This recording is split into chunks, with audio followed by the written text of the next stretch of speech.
गुरुर्ब्रह्मा विष्णु गुरुर्देव ईश्वर गुरु साक्षात् परब्रह्म तस्मै श्री गुरुवे नमः।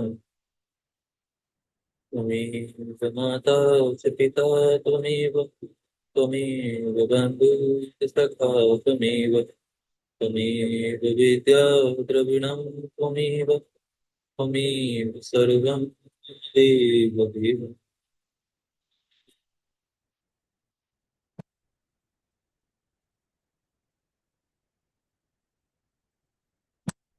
इस अध्याय में स्नातक और गृहस्थ के धर्मों का वर्णन किया गया है। श्री व्यास जी कहते हैं, ब्राह्मणों, श्रेष्ठ ब्रह्मचारी अपनी शक्ति के अनुसार एक, दो, तीन अथवा चारों वेदों तथा वेदांगों का अध्ययन करके उनके अर्थ को भली भांति हृदयंगम करके ब्रह्मचर्य व्रत की समाप्ति का स्नान करे। गुरु को दक्षिणा स्वरूप में धन देकर उनकी आज्ञा ले स्नान करना चाहिए। व्रत को पूरा करके मन को काबू में रखने वाला समर्थ पुरुष स्नातक होने के योग्य है। वह बांस की छड़ी, अधो वस्त्र तथा उत्तरीय यानी चादर धारण करे। एक जोड़ा यज्ञोपवीत और जल से भरा हुआ कमंडलू धारण करे। बाल और नख कटाकर स्नान आदि से शुद्ध हो उसे छाता, साफ पगड़ी, खड़ाऊ या जूता तथा सोने के कुंडल धारण करने चाहिए। ब्राह्मण सोने की माला के सिवा दूसरी कोई लाल रंग की माला न धारण करे। वह सदा श्वेत वस्त्र पहने, उत्तम गंध का सेवन करे और वेशभूषा ऐसी रखे जो देखने में प्रिय जान पड़े।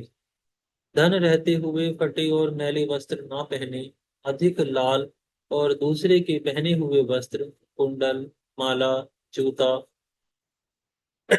सॉरी और खड़ाओं को अपने काम में ना लाए। ठीक।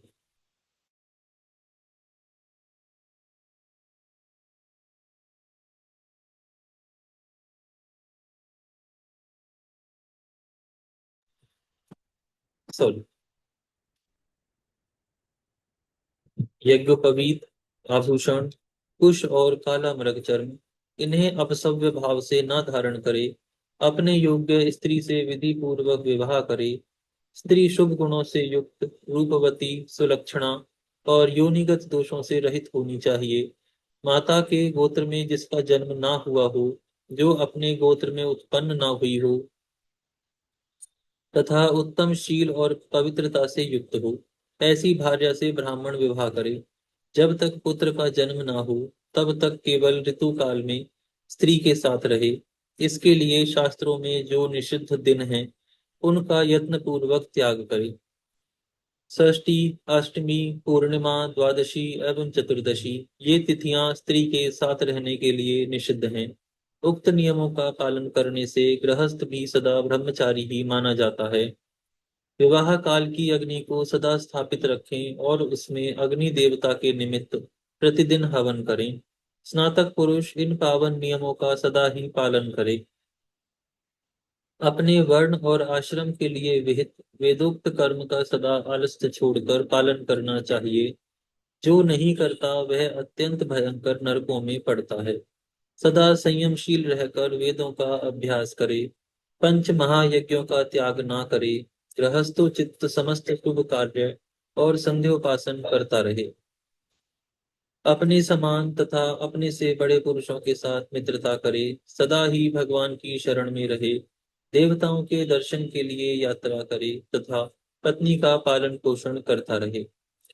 विद्वान पुरुष लोगों में अपने किए हुए धर्म की प्रसिद्धि ना करे तथा पाप को भी न छुपाए। संपूर्ण प्राणियों पर दया करते हुए सदा अपने हित का साधन करे।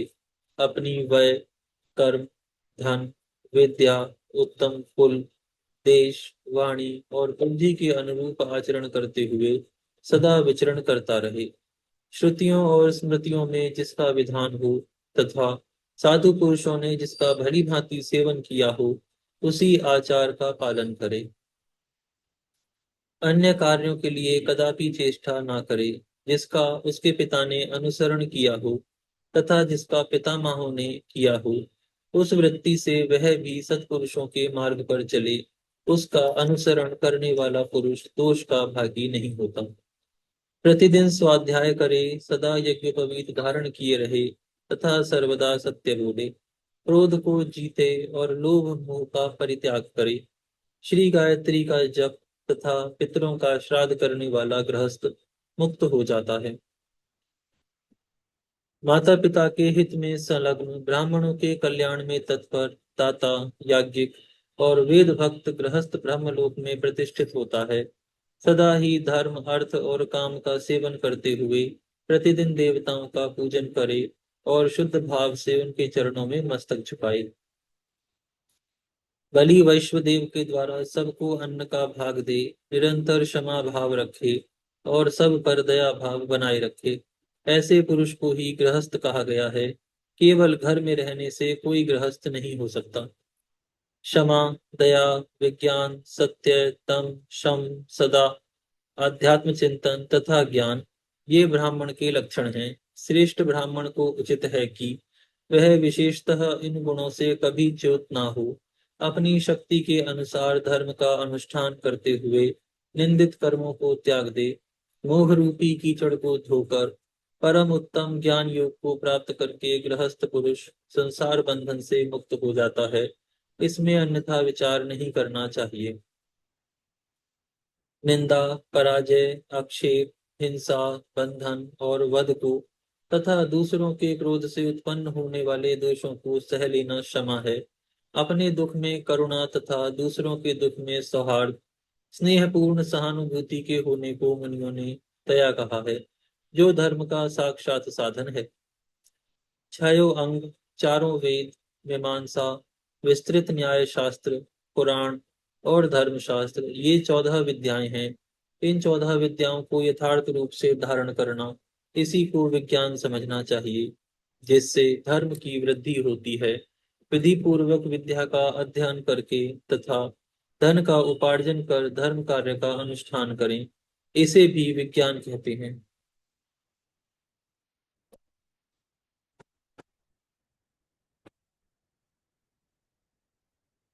सत्य से मनुष्य लोक पर विजय पाता है। वह सत्य ही परम पद है।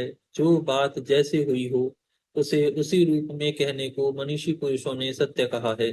शरीर की उपरामाता का नाम शरीर की उपरामता का नाम दम है। बुद्धि की निर्मलता के शम सिद्ध होता है। अक्षर अविनाशी पद को अध्यात्म समझना चाहिए, जहां जाकर मनुष्य शोक में नहीं पड़ता। जिस विद्या से षड्विद ऐश्वर्य युक्त परम देवता साक्षात भगवान ऋषिकेश का ज्ञान होता है, उसे ज्ञान कहा गया है।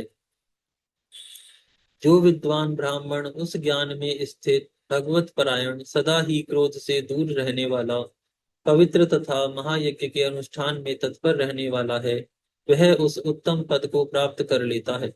यह मनुष्य शरीर धर्म का आश्रय है। इसका यत्न पूर्वक पालन करना चाहिए, क्योंकि देह के बिना कोई भी पुरुष परमात्मा श्री विष्णु का ज्ञान नहीं प्राप्त कर सकता। द्विज को चाहिए कि वह सदा नियम पूर्वक रहकर धर्म, अर्थ और काम के साधन में लगा रहे। धर्महीन काम या अर्थ का कभी मन से चिंतन भी ना करे। धर्म पर चलने से कष्ट हो तो भी अधर्म का आचरण नहीं करना चाहिए, क्योंकि धर्म देवता साक्षात भगवान के स्वरूप हैं। वे ही सब प्राणियों की गति हैं। द्विज सब भूतों का प्रिय करने वाला बने। दूसरों के प्रति द्रोह भाव से किए जाने वाले कर्म में मन ना लगाए। वेदों और देवताओं की निंदा ना करे तथा निंदा करने वालों के साथ निवास भी ना करे। जो ब्राह्मण प्रतिदिन नियम पूर्वक रहकर पवित्रता के साथ इस धर्माध्याय को पढ़ाता अथवा सुनाता है, वह ब्रह्मलोक में प्रतिष्ठित होता है।